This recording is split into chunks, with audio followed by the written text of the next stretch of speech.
अस्सलामुअलैकुम, आप देख रहे हैं GTV न्यूज़ और मैं हूं गौहर इशरात। और मैं हूं जवेरिया अली। बुलेटिन का आगाज करते हुए बताएं आपको कि हुकूमत ने बैनुसूबाई इंटरसिटी और इंट्रासिटी पब्लिक ट्रांसपोर्ट बहाल करने का फैसला कर लिया है।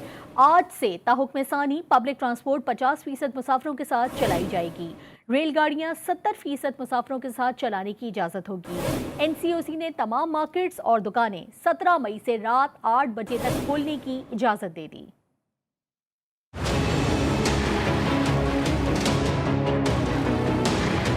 वफाकी वजीर असद उमर की जेर सदारत NCOC की अहम बैठक लगी। इजलास में ईद के दौरान SOPs पर अमल दरामद का जायजा लिया गया। National command and operation centre ने ईद तातीलात में कवायद और जवाबित पर अमल दरामद से मुताल्लिक इत्मीनान का इजहार किया। NCOC ने इजलास में फैसला किया कि 17 मई से मार्केटें और दुकानें रात 8 बजे तक खुली रहेंगी। मार्केटों और दुकानों के औकात कार ताहुक्म सानी यही रहेंगे। पब्लिक ट्रांसपोर्ट 50% मुसाफिरों के साथ 16 मई से बहाल की जाएगी। सरकारी और निजी दफातर के औकात कार मामूल के मुताबिक होंगे। 50% मुलाजमीन को बुलाने की इजाजत होगी। 50% अमला घर और 50% दफातर में काम करेगा। NCOC ने कहा कि 19 मई को आइंदा के लाहे अमल का फैसला किया जाएगा। अवाम SOPs पर अमल दरामद को यकीनी बनाए। तरजीही बुनियादों पर 1166 पर वैक्सीन की रजिस्ट्रेशन को यकीनी बनाए। National command and operation centre ने मुताल्लिका इदारों और एजेंसियों को सख्ती से SOPs पर अमल दरामद की मॉनिटरिंग का हुक्म भी दिया।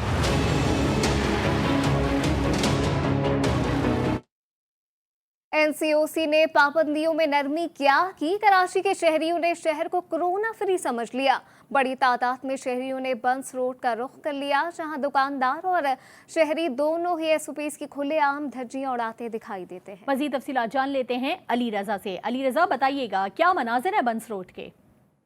जी हाँ, बिल्कुल। देखिए, इस वक्त मैं बंस रोड से रिपोर्ट कर रहा हूँ। NCOC ने एक फ़ैसला दिया है। जो आयत पाबंदी थी उसमें नरमी ज़रूर की गई है, मगर ये वाज़ेह रहे कि इसको बिल्कुल कोरोना फ्री करार नहीं दे दिया। मगर हमें ऐसा लग रहा है कि दुकानदार और जो शहरी है कराची के, वो ईद के तीसरे रोज़ इस फैसले को ऐसा समझ रहे हैं कि जैसे कोरोना फ्री हो चुका है ये इलाका। और अगर कैमरामैन दिखाएँ कि बड़ी तादाद में लोग जो है बंस रोड की तरफ जो है वो रुख कर चुके हैं। मुख्तलिफ खानों का लुत्फ़ उठाने के लिए जो है यहाँ पर बड़ी तादाद में लोग, बच्चे, बुजुर्ग, बड़े छोटे सब ही हमें दिखाई दे रहे हैं। मोटरसाइकिलों और गाड़ियों पर जो है चढ़कर यहाँ पर पहुँच चुके हैं। ईद तो मना रहे हैं, मगर साथ ये ख़तरा भी लाक है। और हम बताते चले कि कोरोना वबा जो है वो मुकम्मल तौर पे ख़त्म नहीं हुई है। NCOC के सिर्फ फैसला में नरमी की गई है, जो पाबंदी थी उनमें नरमी की गई है। मगर हमें ऐसा महसूस हो रहा है कि मुकम्मल तौर पर आवाम ने जो है इस फैसलों को और इस कोरोना के हवाले से जो है वो रोन दिया है पाँव तले। और यहाँ पर तमाम के तमाम जो है सिर्फ एक चीज़ का सोच रहे हैं कि हमें ईद का तीसरी रोज़ जो है और बिलखुसूस रात हमें किस तरह गुजारनी है। मगर कोरोना का हमें कोई सोचता दिखाई नहीं दे रहा। ना चेहरों पे मास्क है, ना ही फासले का ख्याल रखा जा रहा है। और तमाम के तमाम लोग मशगूल हैं अपने ईद के तीसरे रोज़ को गुजारने में। जी, NCOC के हुक्म पर लॉकडाउन में नरमी का फैसला कर लिया गया। अब इंट्रा सिटी ट्रांसपोर्ट खोल दी गई है और शहरी अपनी मंजिलों पर बआसानी पहुंच सकेंगे। ट्रांसपोर्ट दोबारा बहाल होने पर शहरी क्या कहते हैं, तफसीलात बता रहे हैं नुमाइंदा जी न्यूज़ लाहौर वकार शौकत। जी लाहौर वकार, बताइएगा। बिल्कुल, मुसाफिरों के लिए अच्छी खबर है कि NCOC के हुक्म के बाद कैबिनेट कमेटी ने ये फैसला किया है कि 8 मई से जो है वो 16 मई तक बंद, मुकम्मल तौर पे जो ट्रांसपोर्ट को बंद किया था उसको बहाल करने का फ़ैसला कर लिया गया है। मैं इस वक्त मौजूद हूँ लाहौर लारी अड्डा पर। यहाँ पर जो है वो अहकामात के बाद जो है वो मुसाफिर अपने आबाई घरों में जो है वो जाने के लिए तैयार हैं। इस तमाम अहकामात के मुताबिक जो है वो ये भी हुक्म दिया गया है कि पुलिस और मुतलका इदारे तमाम SOPs पर अमल करवाएं ताकि ख़तरनाक वबा कोरोना वायरस से बचा जा सके। इसी हवाले से शहरियों में से जब हमारी बात हुई तो उनमें भी जो है वो खुशी की लहर दौड़ गई ताकि इंट्रासिटी जो है वो तमाम ट्रांसपोर्ट खुलने के बाद शहरी जो है वो अपने मंजिलों की तरफ रवां दवां हो सकेंगे। जी, हुकूमत ने लॉकडाउन की वजह से बंद तमाम ट्रांसपोर्ट 17 मई के बजाय आज से ही खोलने का ऐलान कर दिया। ईद उल फितर में अपने आबाई इलाकों को जाने वालों के लिए बड़ी खुशखबरी तो मिल गई, मगर रावलपिंडी इस्लामाबाद के संगम में मौजूद फैजाबाद के ट्रांसपोर्ट अड्डे ताहाल बंद हैं। मजीद जान लेते हैं, वहीं मौजूद है हमारे नुमाइंदे अबरार हुसैन अस्तोरी से। अबरार, बताइएगा इस वक्त वहाँ क्या सूरत हाल है? जी बिल्कुल, ईद उल फितर की छुट्टियां ख़त्म होते ही हुकूमत की जानिब से शहरियों की मुश्किलात को मद्देनज़र रखते हुए जो ट्रांसपोर्ट पर पाबंदी लगाई गई थी वो बहाल कर दी गई है हुकूमत की जानिब से। ईद से कबल जो है वो 17 मई की डेट दी गई थी। ताहम गुज़िश्ता रोज़ जो इजलास हुआ है वफाकी वज़ीर असद उमर की सरबराही में NCOC का, उसमें ये फैसला किया गया कि जो पब्लिक ट्रांसपोर्ट है वो 50% सवारियों के साथ जो है वो दोबारा बहाल की जाएगी, ताकि यहाँ पर जो शहरी ख़ास तौर पे ईद के लिए अपने आबाई गाँव गए हैं या अपने इलाकों में गए हैं वो दोबारा से जो है अपने जो मंजिल मकसूद है या अपने जो जॉब वाले जगह हैं जो मुलाजमत कर रहे हैं वहाँ पर पहुँच सके। इस हवाले से जो हुकूमती अहकामात हैं उसके बाद जो शहरी हैं वो इंतहाई खुश दिखाई दे रहे हैं, क्योंकि एक दिन उनको जो पाबंदी थी वो उससे कबल हो गई। अब देखना यह है कि जो हुकूमत की जानिब से 50% सवारी बिठाने की जो ट्रांसपोर्टर्स को अहकामात जारी किए गए उस पर अमल दरामद होता है या नहीं। ताहम इस वक्त रात है और रात के औकात जो है दफातर ट्रांसपोर्टर्स के वो बंद है। सुबह होते ही तमाम दफातर खुल जाएंगे और जो ट्रांसपोर्ट की रवानी है वो दोबारा से बहाल हो जाएगी। जी, सिविल एविएशन की खुसूसी इजाजत के साथ सुइस की एम्बुलेंस अमरीका से पाकिस्तानी निशात अमरीकी मरीज को लेकर कराची पहुंच गई। मजीद बात करते हैं नुमाइंदा खुसूसी जावेद असगर चौधरी से। जी जावेद, अपडेट कीजिएगा। जी बिल्कुल, शेर एम्बुलेंस की कराची एयरपोर्ट आमिर के जरिए अब्दुल वहीद बरदरी नामी मरीज और 2 रिश्तेदार कराची पहुंचे हैं और एयर एम्बुलेंस के जरिए आने वाला मरीज पाकिस्तान में जात अमरीकी शहरी है। एयर एम्बुलेंस में फजाई अमले समेत पैरामेडिकल स्टाफ के 5 अफराद सवार थे, जबकि एयर एम्बुलेंस मरीजों के खिदमतगारों को उतारने के बाद खाली वापस रवाना हो गई है। कोरोना SOP के तहत एम्बुलेंस के फजाई और तिब्बी अमले को तैयार से उतारने की इजाजत नहीं दी गई। ताहम इस एयर एम्बुलेंस की आमद की इजाजत की खुसूसी इजाजतनामे के तहत अमल में आई है। जी, जावेद असगर चौधरी हमें अपडेट कर रहे थे, आपका बहुत शुक्रिया। बात करेंगे मजलूम फ़लस्तीनियों की। सफ़ाक इसराइल की दहशतगर्दी कम ना हो सकी, गजा में एक और इमारत पर मिसाइल दाग दिए। फ़लस्तीनी वजारत ख़जाना के करीब मुश्ता टावर पर इसराइली फ़ौज ने बमबारी की, जिससे टावर मुकम्मल तौर पर तबाह हो गया। इसराइली हमलों में तबाह कसीरुल मंजिला इमारतों की तादाद 5 हो चुकी है। दहशतगर्द रियासत इसराइल के मसालिम का सिलसिला हर गुजरते दिन के साथ बढ़ता जा रहा है। दुनिया वर्ल्ड फैमिली डे मना रही है और फ़लस्तीन में एक ही घर के 10 अफराद वहशियाना बमबारी की जद में आ गए। फ़ज़ाई और ज़मीनी फ़ौज के हमलों से 37 बच्चों और 22 ख़वातीन समेत 140 निहत्ते फ़लस्तीनी शहीद हो गए। इसराइल ने जंगी जराइम छुपाने के लिए गजा की दूसरी बुलंद इमारत अल जिला टावर और मिसाइल पर दाग दिए, जिससे इमारत मलबे का ढेर बन गई। हमास के जवाबी हमले में जारी हैं। तेल अवीव अल-किसान समेत रॉकेट हमलों से कोई शहर महफूज नहीं रहा। इसराइल ने नकल मकानी में इजाफा हो गया है। यूरोप और अमेरिका की फ्लाइट में भी कम हो गई है।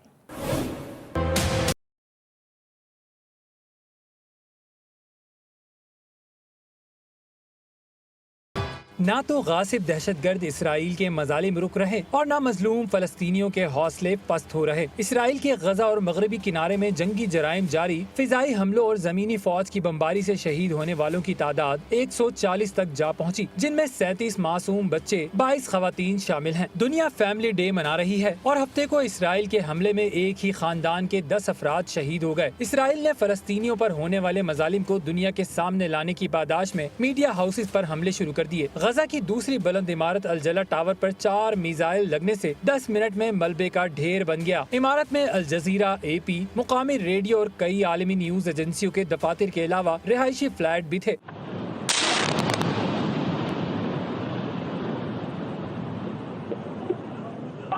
कम जंगी वसाइल मगर बुलंद हौसलों के साथ हमास ने भी इसराइलियों के होश उड़ा दिए। तिल अबीब, अस्कलान समेत रॉकेट हमलों से इसराइल का कोई शहर महफूज नहीं रहा। भारी माली अखराजात से स्टॉक मार्केट क्रैश कर गई। महंगा तरीन दिफाई निजाम हमास के सस्ते रॉकेटों के सामने नाकाम हो गया। यहूदियों पर लर्जा तारी है और इसराइल से नकल मकानी में इजाफा हो गया। यूरोप और अमेरिका की फ्लाइटों में नशिस्तें कम पड़ गयी। अल-क़साम ब्रिगेड के फौजी तर्जुमान अबू उबैदा ने इस इसराइली हमले के रद्द अमल का इजहार करते हुए कहा, गजा में सिविलियन टावर पर बमबारी के बाद तिल अबीब और मरकज के बाशिंदों को एक टांग पर खड़ा होना चाहिए और हमारे जवाब का इंतजार करना होगा।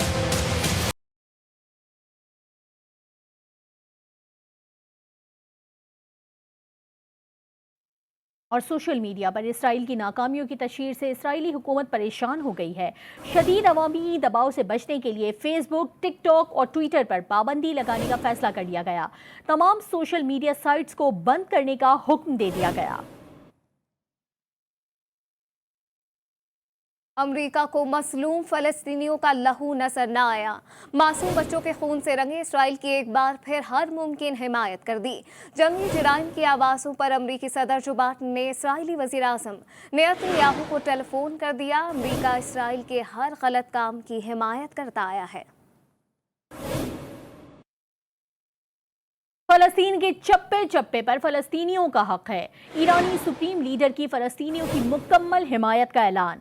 कहा, फलस्तीनियों पर मजालिम के खात्मे के लिए अमली इक़दामात पूरी उम्मत मुस्लिमा का फर्ज है। इंशाअल्लाह बैतुल मक़दस समेत खत्ते से इसराइल का नामो निशान जल्द मिट जाएगा। सहूनी रियासत इसराइल के फलस्तीनियों पर मजालिम के खिलाफ दुनिया भर के शहरी सड़कों पर निकल आए। मुजाहिरीन ने फलस्तीनियों से इजहार यकजहती करते हुए इसराइल मुखालिफ नारे भी लगाए।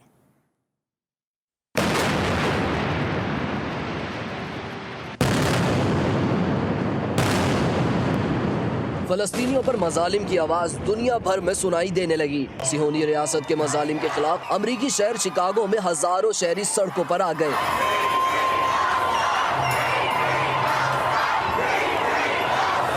मुजाहिरीन ने मसला फलस्तीन हल करने में किरदार अदा करने का मुतालबा किया। ब्रसेल्स के शहरियों ने भी फलस्तीन की आज़ादी के नारे लगाए।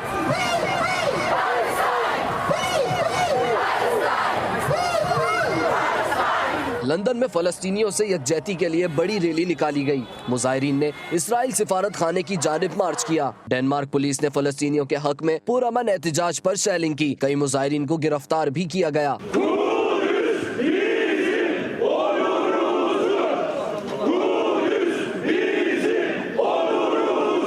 तुर्की के शहर अंकारा, इस्तांबुल समेत बांग्लादेश, उर्दन, लबनान, कोसोवो, स्कॉटलैंड समेत मुख्तलिफ ममालिक में एहतजाज किया गया। मजलूम फलस्तीनियों के साथ यकजहती का इजहार किया गया। इराक में मुजाहिरीन ने इसराइली परचम नजर आतिश किए और फलस्तीनियों के खिलाफ मजालिम बंद करने का मुतालबा किया। मजलूम फलस्तीनियों को तनहा न छोड़ने का अज़्म पाकिस्तान की मुख्तलिफ मजहबी जमातों ने कमर कस ली। मिली यकजहती काउंसिल के ज़ेर एहतमाम आज मुल्क भर में एहतजाज होगा और रैलियाँ निकाली जाएंगी। कायदीन सहयूनी रियासत के खिलाफ अपने जज्बात से आगाह करेंगे। मिली यकजहती काउंसिल की जानिब से अवाम से सहयूनी मजालिम के खिलाफ एहतजाज में शिरकत करने की अपील की गई है। मुकम्मल लॉकडाउन से केसेस की शरह में नुमाया कमी के बायस एनसीओसी ने लॉकडाउन में नरमी का फैसला कर लिया। मार्केट और ट्रांसपोर्ट खोलने के फैसले पर शहरी मुत्तफिक नजर आने लगे। लाहौर के ताजिर और मजदूर इस हवाले से क्या कहते हैं, हम जान लेते हैं वकार शौकत से। वकार, बताइएगा कि ईद के 3 रोज SOPs पर कितना अमल हुआ और अब ताजिरों का क्या कहना है?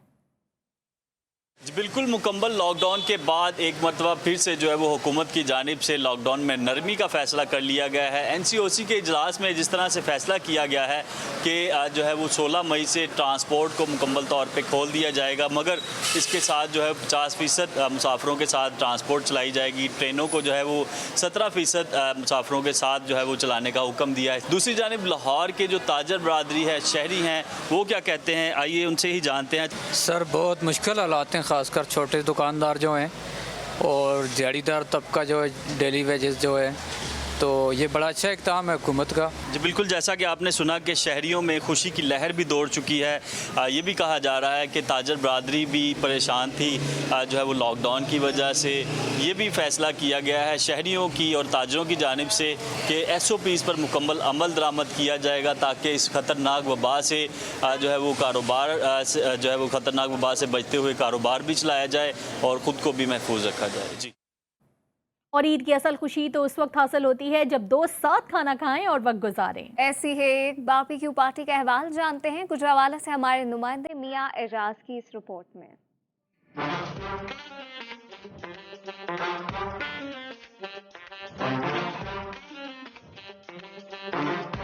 गानों पे डांस और लूडो खेलते ये है गुजरांवाला के मंचले, जो ईद के रोज को खूब एंजॉय कर रहे हैं और साथ साथ अपने लिए खास मसालों से मजेदार बारबेक्यू भी तैयार कर रहे हैं। हमारे डेरे की स्पेशल रेसिपी है जो हम मोस्टली हर वीकेंड पे इस्तेमाल करते हैं उसको। हमारे पास बहुत अच्छे भाई हैं जो बहुत अच्छे तरीके से इसको बनाते हैं, तो हम बड़े मज़े लेके इसको खाते हैं। बारबेक्यू तैयार होने के बाद सब दोस्तों ने इस पर खूब हाथ साफ किए और मजे ले लेकर खाया, लेकिन इन लोगों ने इस मौका पर SOPs का खूब ख्याल रखा। बाहर जाने की आने की ट्रांसपोर्ट की भी पाबंदी है, तो कहीं भी नहीं आ जा सकते हैं हम, तो इसलिए हमने जो है ना अपने दोस्तों के साथ मिलकर जो है ना पार्टी की है और इकट्ठे बारबेक्यू बना के एंजॉय कर रहे हैं। ईद पार्टी एंजॉय करने वाले इन नौजवानों का कहना है कि कोरोना के बाद सैरो तफरी की भी पाबंदी है, तो आपस में वक्त गुजारने का सबसे अच्छा तरीका यही है, घर में खुद खाने पका के खूब एंजॉय किया जाए। कैमरा टीम के साथ मियां इजाज, GTV गुजरांवाला। पेशावर में जहां लॉकडाउन ने ईद का मजा किरकिरा कर दिया, वहीं तफरीही मकामात और पार्क्स बंद होने से फोटोग्राफरों के काम को भी मुतासर किया है। कहते हैं ईद के दिनों में पार्क्स में शहरियों की तस्वीरें बनाकर कुछ कमा लेते थे, लेकिन लॉकडाउन ने सारा काम खराब कर दिया है। देखते हैं नवाब शेर की रिपोर्ट।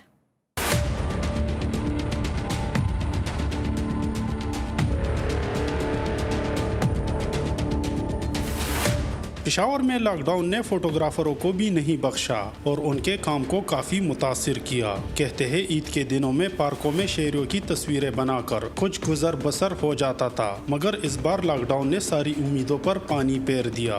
हमारे जो काम है, हम बहुत पैसे कमाते थे, लेकिन आज कोविड की वजह से जो तफरीही मकामात है वो बंद है। इसी तरह से हमारे काम भी इसकी वजह से बहुत ख़राब हुए हैं। फोटोग्राफरों का कहना है कि सारा साल ईद के इंतजार में होते हैं कि कुछ कमा लेंगे, लेकिन इस साल लॉकडाउन ने फाकों पर मजबूर कर दिया।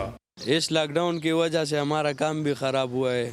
इस ईद का हमें इंतज़ार था, हम पैसे कमाते थे, अभी वो भी नहीं हो रहा है। पार्क बंद है लॉकडाउन की वजह से। कोरोना वबा के बायस शहर के तमाम तफरीही मकामात और पार्क्स मुकम्मल तौर पर बंद है। कैमरामैन अशफाक हुसैन के साथ नवाब शेर, GTV न्यूज़, पेशावर। बात कर लेते हैं समंदरी तूफान ताउते के हवाले से, जो अपने रंग दिखाने लगा है। महकमा मौसमियात के मुताबिक तूफान मजीद शिद्दत इख्तियार करेगा। सूबाई डिजास्टर मैनेजमेंट अथॉरिटी ने मुतालिका इदारों को 5 अलर्ट जारी कर दिया है और एलामिया के मुताबिक कराची, हैदराबाद और सिंध के दीगर शहरों के डिप्टी कमिश्नर्स तूफान के असरात से बचने के लिए तमाम तर इकदाम करें। साहिली पट्टी के मकीनों को भी तूफान और उसके असरात से आगाह किया जाए। अफसोसनाक खबर शामिल करें और आपको बताएं, कनकोट में मवेशी चोरी के मामले पर 2 कबाइल में गोलियां चल गईं। फायरिंग से 9 अफराद हलाक। वाकया दरानी महर थाने की हुदूद गांव समान चाचड़ के इलाके में पेश आया, जहां चाचड़, जागीरानी और सब्जोई कबाइल ने एक दूसरे पर अंधाधुंध फायरिंग की।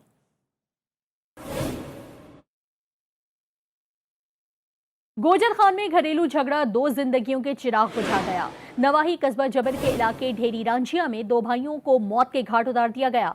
फायरिंग के बाद मुल्जिमान फरार हो गए, जबकि मकतूलीन की शनाख्त ताहिर और अदनान के नाम से हुई।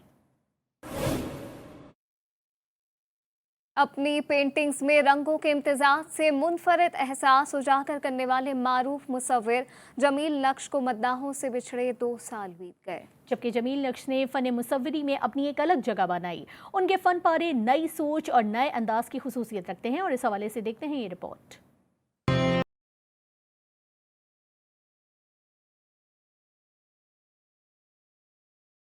जमील नक्श 1939 में भारत के शहर केराना में पैदा हुए।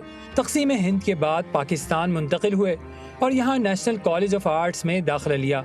जमील नक्श ने फ़न मुसव्वरी में एक अलग पहचान बनाई। उनकी मुसव्वरी में कबूतर और ख़वातीन समेत फितरी मनाजिर के इस्तारे कसरत के साथ इस्तेमाल किए गए।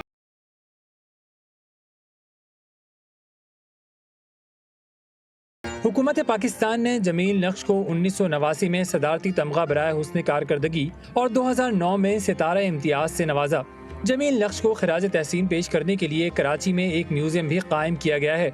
म्यूजियम में जमील नक्श के 1960 से सन 2000 तक के बेशतर फनपारे रखे गए हैं। जमील नक्श 16 मई 2019 को लंदन के सेंट मैरी अस्पताल में नमूनिया के बायस इंतकाल कर गए।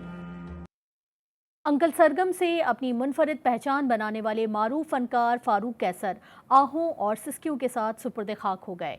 नमाज जनाजा में सियासी समाजी शख्सियात समेत सहाफ़ियों और फनकारों की बड़ी तादाद शरीक हुई। इब्रार हुसैन की रिपोर्ट देखिए।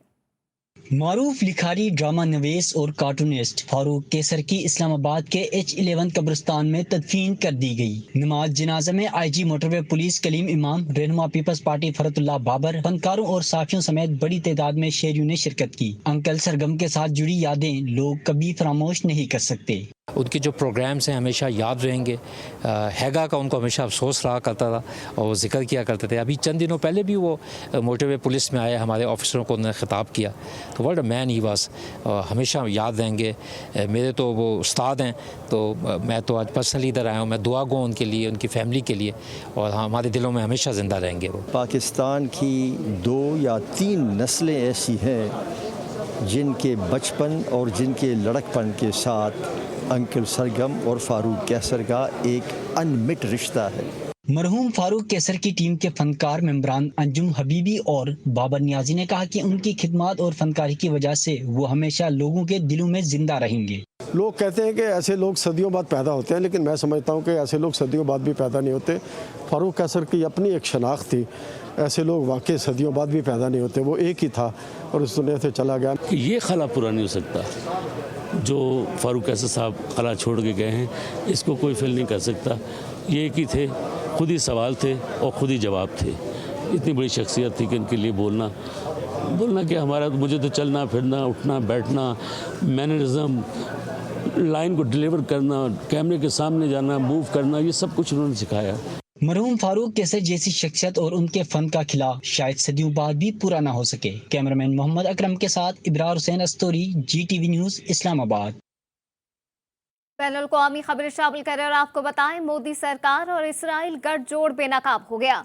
फलस्तीनियों की हिमायत के जुर्म में कश्मीरियों को पाबंद सलासिल कर दिया। गिरफ्तार अफराद फलस्तीनियों के हक में रैली निकाल रहे थे। पुलिस ने इल्जाम लगाया कि गिरफ्तार अफराद मसला फलस्तीन की आड़ में अमन और अमान खराब करने की कोशिश कर रहे थे। ऑस्ट्रिया के दारुल हुकूमत में हज़ारों अफराद फ़लस्तीनियों से इजहार यकजहती के लिए सड़कों पर आ गए। कैथरिंग स्ट्रा में तुर्की और फ़लस्तीन के झंडों के साथ इसराइल के मज़ालिम के खिलाफ मुजाहरा किया गया। मुजाहिरीन ने इसराइली मज़ालिम के खिलाफ नारेबाजी की। मुजाहिरीन ने मकबूजा बैतुल मक़दस और फ़लस्तीनी इलाकों पर इसराइल के ग़ासिबाना कब्ज़े के खात्मे के लिए आलमी इदारों से फ़ौरी इक़दामात का मुतालबा किया। न्यूज़ बुलेटिन से फ़िलहाल इतना ही। देखते रहिए GTV।